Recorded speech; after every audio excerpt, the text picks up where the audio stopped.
Welcome to the Sample Chapter Podcast, the show where authors read a sample chapter from one of their books. Here's your host, Jason A. Meiske. Hello, Sample Chapter listeners. Welcome to episode 299 of the show. Hey, this is the second part of our feature with Stephen Guglich.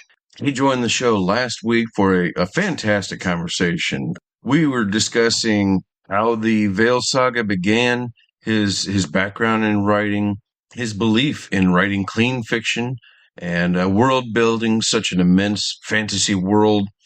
We talk about his shared world project and balancing life and work and his writing. That and so much more. It was a really fun conversation. I really enjoyed getting to speak with Stephen and had a really wonderful time. Make sure you click that link in the show notes. If you haven't heard that episode already, it's down below for you to click there, and you can go back and check it out again. This week, Stephen returns with a sample reading from his series, Piercing the Veil. It's narrated by Sean Pratt, and this is his Audible version of it, so there's a lot of production value to it. It's really cool. I've been fortunate to be able to have some of this kind of production value on the show from time to time, and today is one of those special moments. So you're going to really enjoy it. You're going to love that presentation for it and the setup for this book. I'm telling you, it's an amazing reading that you're going to really enjoy.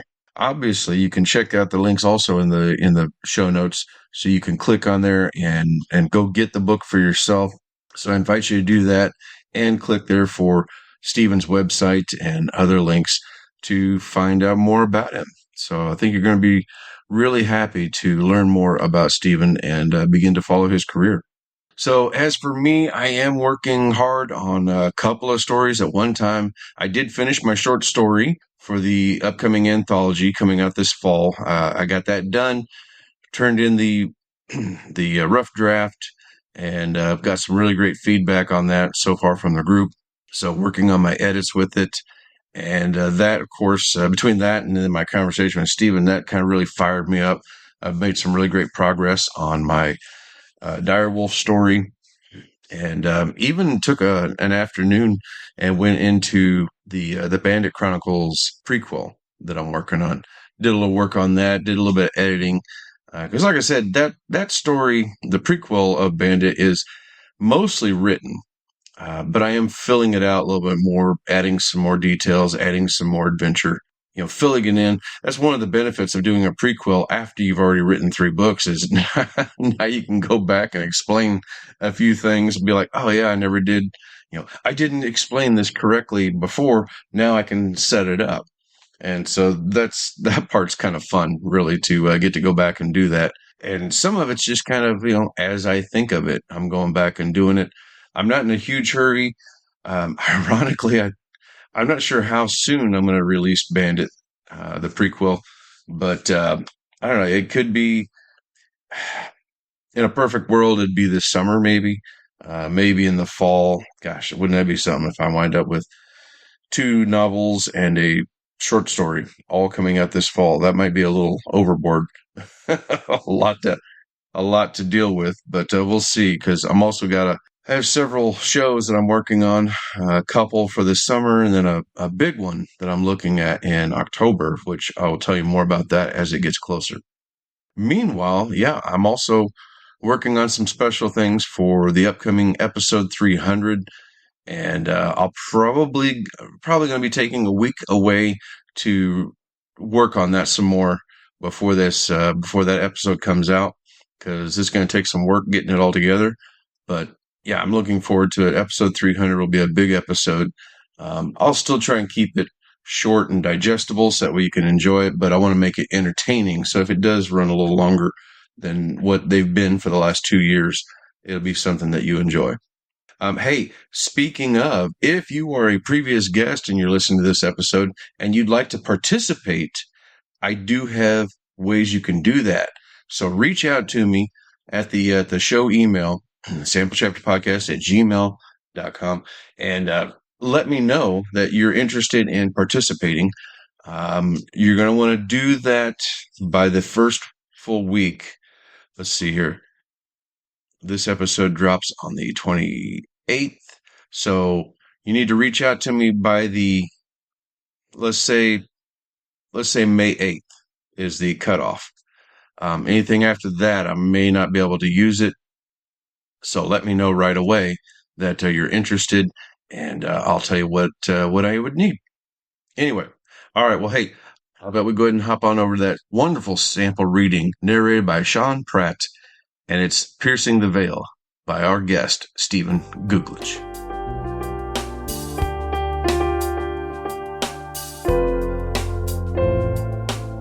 Part 1. Chapter 1. An exceptionally ordinary man. To most, he was under-ordinary, a man of little consequence to his people. From The Second Gift-Giver Chronicles, compiled by Erwin Alboen, a chronicler of the Master Construct, Second Order, and Alfarnum of Unterbaum. Present day. On a warm early summer's day on the bustling streets of New York City, people avoided one another with the skill that only New Yorkers possess. Among the hustle and bustle, one unmoving figure kept watch over a seemingly ordinary human. Mercurio stood on the sidewalk, busy humans rushing around him. Most of them towered above him, but he was used to that. In some cases, if he wanted to blend in without using his cloak, he could hide among human children. But not today. Today, he needed to be unnoticed. The elf stood silent and observing, an unseen watcher hidden in a shroud of magic.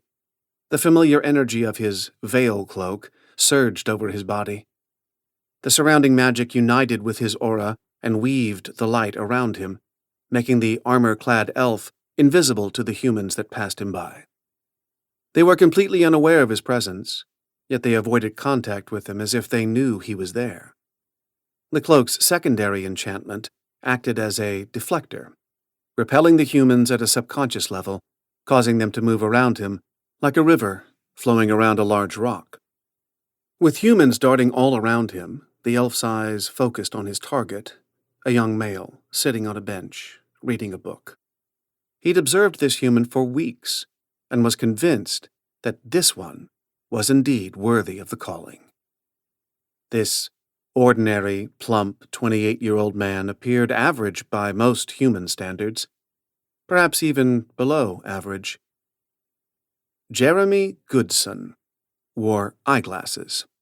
His round cheeks and belly indicated he ate more than he should. The mustard stain on his blue-collared shirt confirmed that conclusion. His brown khaki pants were wrinkled. Was this because he didn't make and care for his own clothing? He did live alone. Curious.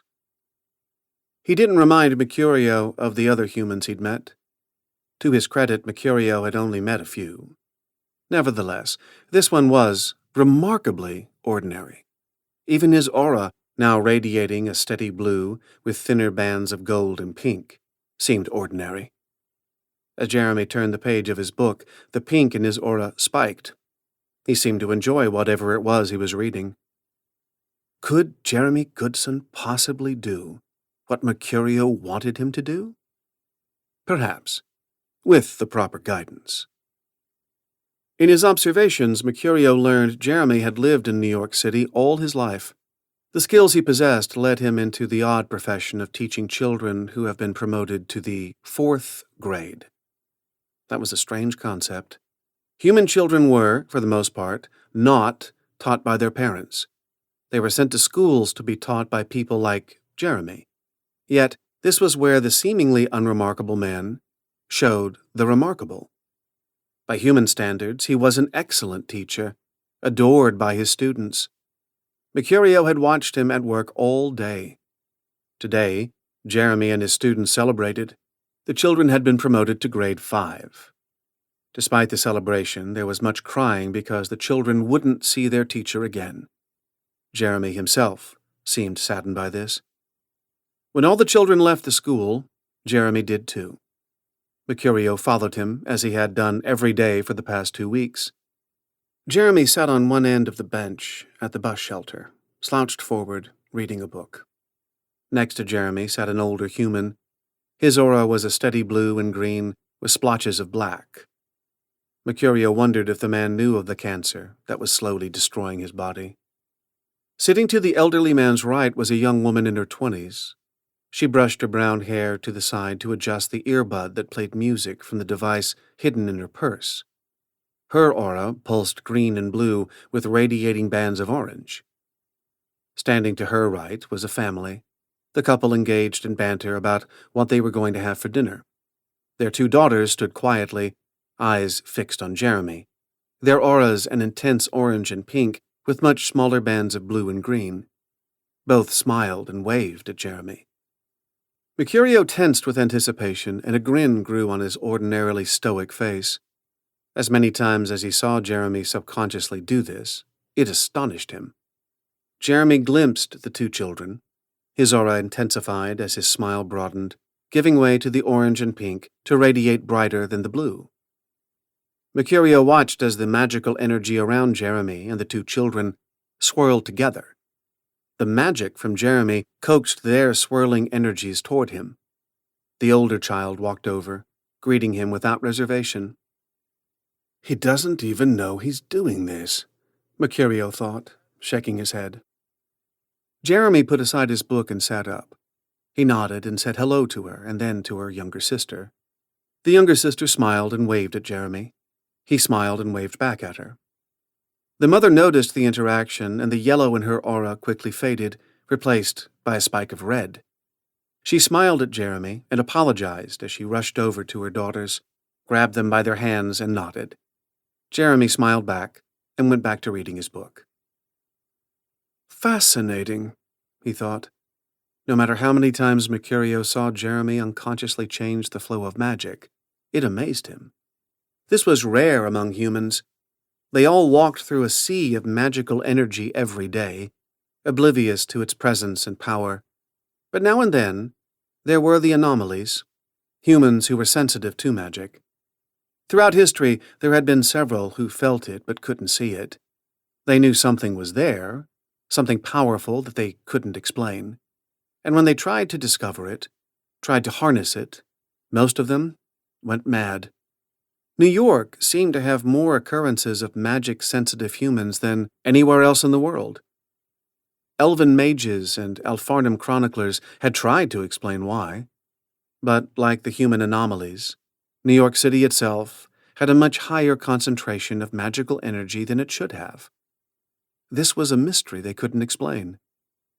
Jeremy, however, was an anomaly among anomalies, an even rarer type of human who wasn't only sensitive to magic, but could change its ebb and flow.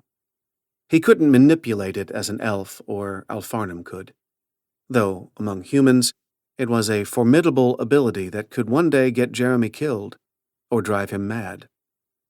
Mercurio hoped to avoid that. A human in a typical blue business suit walked up to the bus stop. The man checked his cell phone and took a sideways glance at Jeremy. His aura spiked from pink to blue, and then it shimmered. Mercurio tensed. No! The shimmer of the man's aura was subtle. To the untrained eye, it wouldn't have been noticeable, but Mercurio knew this could only mean one thing. Another human showed up at the bus stop, a younger human male with a backpack. He glanced over at the business executive, and his aura shimmered. Samyaza! Mercurio profaned to himself. The bus the humans had all been waiting for pulled up to the curb with a loud screech. Mercurio ran to the bus stop. He needed to stop them before they got on the bus with Jeremy. Ever the gentleman, Jeremy waited to get on, letting the others board before he did. Mercurio growled under his breath.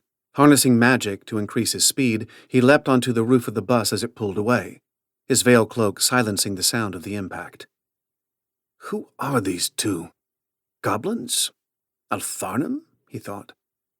His hope was in the latter, but he needed to know for sure. The ride took 20 minutes before it stopped where Jeremy normally exited. Jeremy walked off the bus, and the 2 false humans tailed him. Mercurio followed them, waiting for Jeremy to turn at 181st Street and Amsterdam Avenue. The tall buildings on either side obstructed the sun, and the transition from retail establishments to residential buildings decreased the number of pedestrians. He waited for the most opportune time, confident his cloak would silence any noise. But it wouldn't help explain someone vanishing into thin air.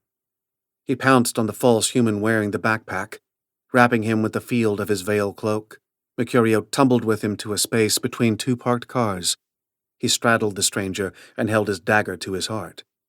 "Who are you?" Mercurio said through gritted teeth. "Oh my gosh! What do you want, man? Take my wallet, it's yours. I ain't got—" "Drop the illusion." Mercurio applied pressure to the dagger. "Tell me, if I push this blade in any further, will it pierce into your skull? Your throat?" The deceiver's expression went from false fear to a pensive smirk. "I'm going to let you up now. Try to run and I'll send you to the ether. Then I'll go for your partner and I'll see what it knows." "You're good, Mercurio," the deceiver said. He stood up. Mercurio held tightly to the false human's sleeve. "Turn it off. Slowly." The deceiver cautiously reached for his belt. He turned his fingers as if adjusting a knob that wasn't there. The illusion of the young man disappeared. In its place stood a goblin, no taller than Mercurio, dressed in the black short robes of their sage caste. "I suspected," Mercurio said. "What are you after?" "You." The goblin lunged at Mercurio, catching his arm. With one hand it grabbed him by the wrist. With the other, it wrapped his arm around Mercurio's bicep, attempting to pull the dagger from his grip. Mercurio held tightly to the hilt and moved in the direction the goblin pulled him. He used the momentum and kept going, flipping the goblin onto the car in front of him and trying to keep it within the confines of his veil cloak. The goblin clawed at the trunk of the car, trying desperately to crawl away. Mercurio grabbed one of the deceiver's ankles, slowing it down. He slammed the dagger into its calf. The goblin screamed and turned to kick Mercurio. Mercurio dodged the kick and yanked the goblin back to him. Grabbing it by the belt, he pulled it closer and held him from behind in a chokehold. "Why are you here?" Mercurio yelled into the goblin's ear. His cloak absorbed the sound so that no one outside its field heard. The goblin huffed and struggled to break free. He slammed his elbow back into Mercurio, but the elf's armor absorbed the blows. "Why are you here?" Mercurio tightened the chokehold. The goblin huffed, heaving up and down to get its breath back. "I told you," it grunted. "How'd you find me?" Mercurio said. The goblin pulled forward, lifting Mercurio. They stumbled out from between the two parked cars, out into the street, just as a large car careened toward them. Mercurio drew in the magical energy around him, released the goblin, and used the energy and momentum to carry himself over the oncoming car. A thud and screeching tires drew unwanted attention from the few pedestrians. "Some yaza!" Mercurio cursed.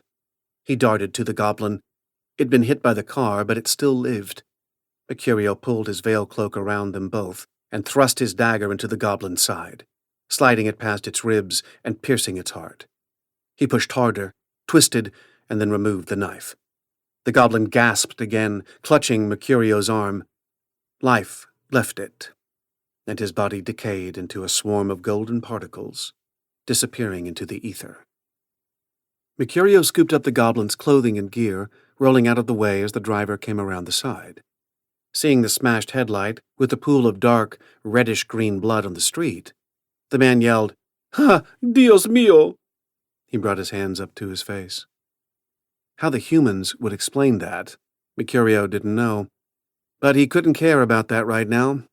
Humans made up all sorts of unbelievable stories to explain things they didn't know. Now, he needed to get that other goblin before it reached Jeremy.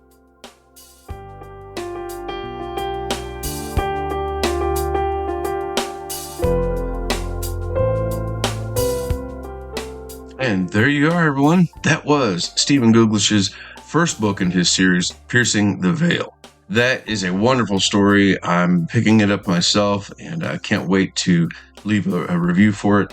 Make sure you click that link in the show notes so you can grab that book and find out more about Stephen and follow him. And of course, don't forget to hit that subscribe button so you don't miss out next time when I'm back with episode 300. Until then, take care, everyone.